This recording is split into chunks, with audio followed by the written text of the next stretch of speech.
which is section 5, additional points on managing this all. So point number 5, additional points.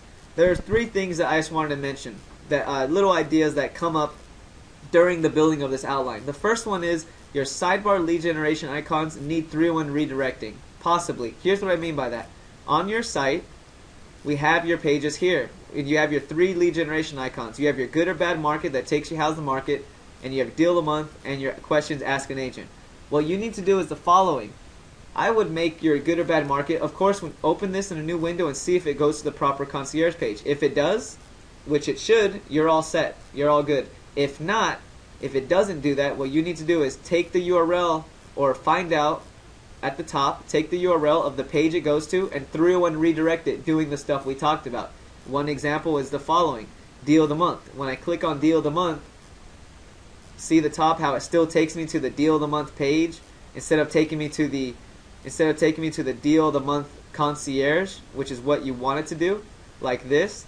You want it to take you here in the concierge of it versus taking you to the actual page. So what I would do in this instance, I'm going to take the URL of the concierge page of deal of the month, and I'm going to do the 301 redirect stuff that I talked about earlier on, but I'm going to do that by opening the page called deal of the month, and I'm going to 301 redirect that one to the category URL of the deal of the month category that we have, our concierge of the deal of the month. Alright, now the other item I want to talk about, which is the final item associated with this, is the common questions page. So your questions ask an agent. Alright, when you click on this, by default it goes to your contact page. Here's your contact page. But what I really recommend you all do is, instead of having a static contact page that has, your business information and everything, instead what you should make this contact page be is your common questions page. Remember your common questions concierge page? This should be a merger of your basic contact us page. That's what I'm suggesting here on the common questions should be your contact page. Meaning your default contact page, the one found here, your contact page, this one should actually now become your common. You should become the concierge page that's the common questions. So what you could do for the common questions concierge page is the following. Of course, you're going to have to 301 redirect your contact page. Remember that. You're going to have to do that because they're duplicate almost now.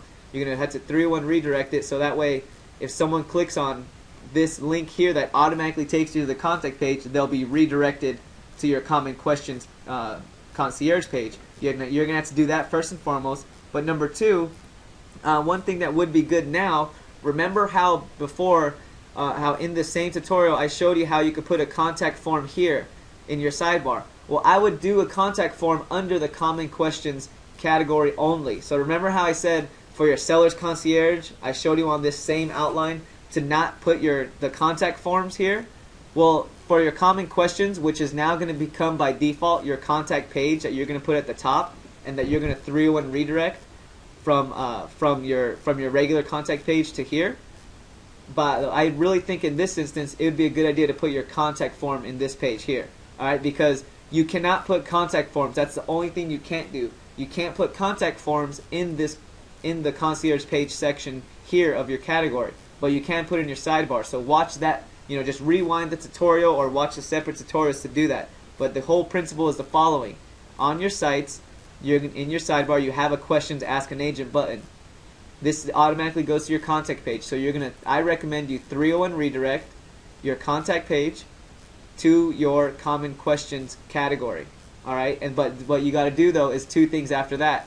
Take the content from your contact page, which is your phone number, your address, whatever else you have in there, and put that into the intro section of your common questions here. And on top of that, put your contact form into your common questions sidebar here. Alright?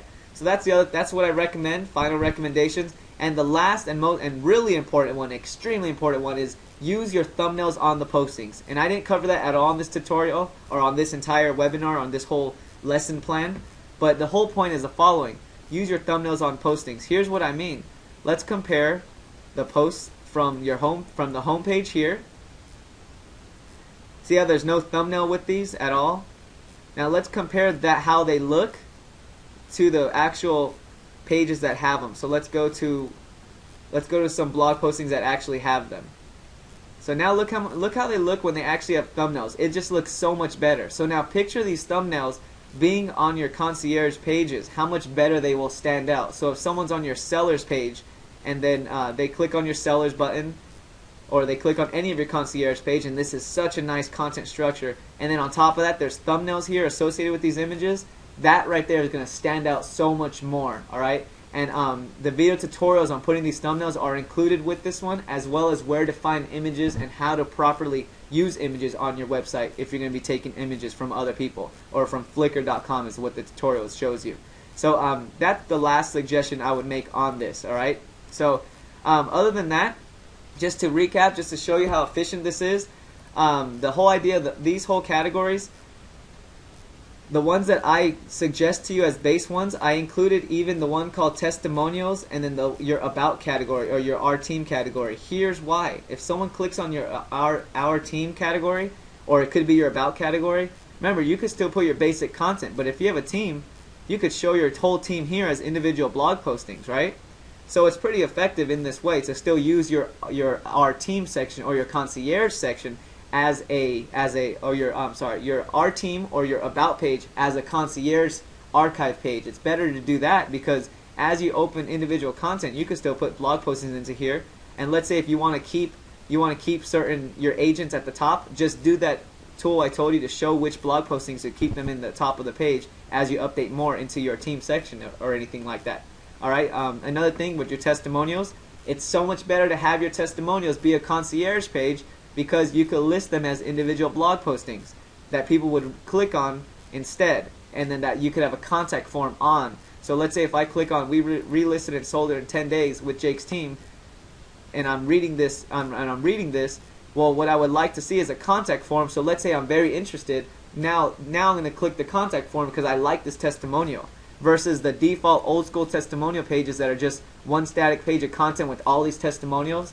It's better to have it like this that shows the recent ones, and when they click on it, then they have the contact form on there as I was showing you. Again, I'm showing the separate tutorials and all that stuff. Alright, so that is actually at long last a good 2 hours and 40 something minutes later.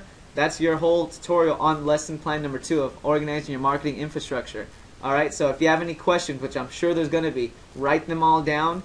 First and foremost, remember to email me about those items I talked about at training@tizish.com for the tools. Any tools I mentioned on this site that you don't have, email me about that right away. And on top of that, just write down your separate questions and ask me on Facebook. I'd prefer that you go to facebook.com/Tizish and ask me. That way I could archive them and those are saved, even better than email. And if not, email me as well. But I prefer Facebook. I could get to them faster, and I pay more attention to that quicker. I'm on that more than I am on the email. Alright? So that's everything. Well, good luck. Have fun doing this, and do this, and have fun doing this, and let me know how it goes. Take care.